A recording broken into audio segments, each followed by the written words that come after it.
countries are going to have to get together to solve this problem. We're going to have to see new collaborations. So the collaborations that are going to be necessary to tackle our economic problems, if we can get them ingrained and built in, those collaborations can be maintained and we'll be better able to tackle climate change. Because there's two pieces to the energy challenge. One is the world's going to need a lot more energy, particularly the developing world, but we have to emit a lot less carbon dioxide. In fact, the world probably is going to need twice the energy by the middle of this century and emit half the carbon dioxide. So it's a big, big challenge. And I think what that'll look like is we'll see lots more forms of energy coming along.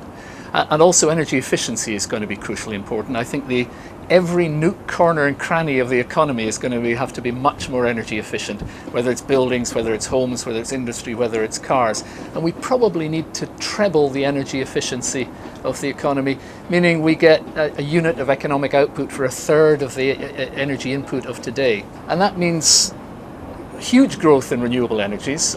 Solar probably needs to grow by a factor of 70 or so. Wind has to grow by 40.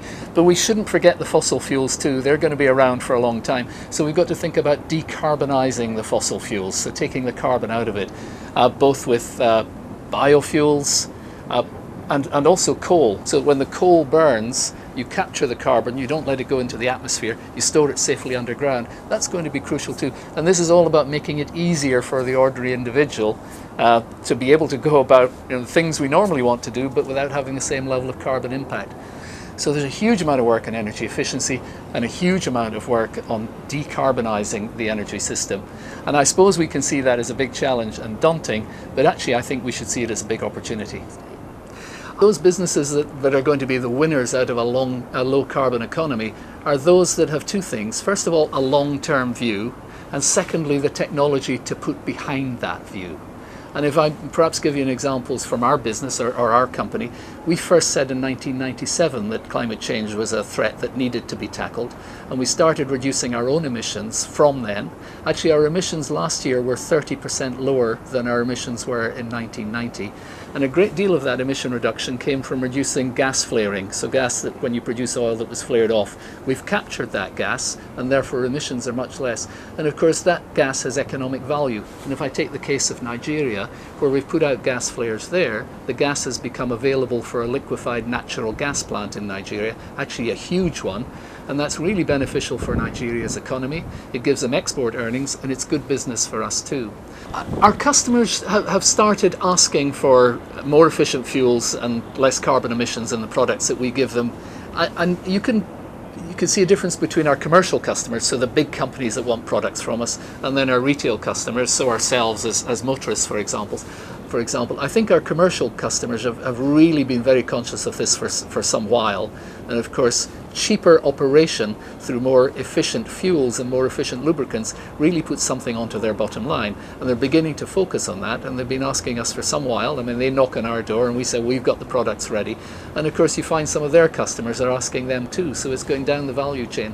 I think also we're beginning to see that motorists are saying the same thing. I mean, petrol got quite expensive last year. People beginning to be a bit more conscious about petrol consumption, and therefore the ability for us to produce a new engine oil for cars that improve fuel efficiency by 2.2% or so is really quite important to the motorist. And I think there's a more general thing in the motorist's mind. So they want a good price, they want good service, and they'd like fuel efficiency, and we know we've all got to compete like mad to deliver that. But I think the motorist more and more is saying, well, which are the companies that are worrying about climate change more generally? So how do I want you to use my credit card to vote in favour of what they're doing? Because here's a company that's trying to tackle climate change in all their operations, making their business more efficient, trying to help coal-fired power stations reduce their carbon emissions.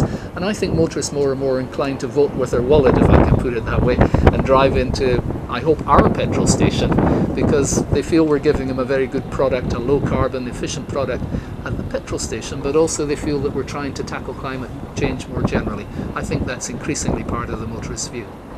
So I think the winners in business out of tackling climate change are the ones who can see that climate change does need to be tackled, seeing it as opportunity rather than being frightened of it, advocating for the changes in the economy that are going to stimulate low carbon products, and then having those technologies to back it up, and their customers recognizing that.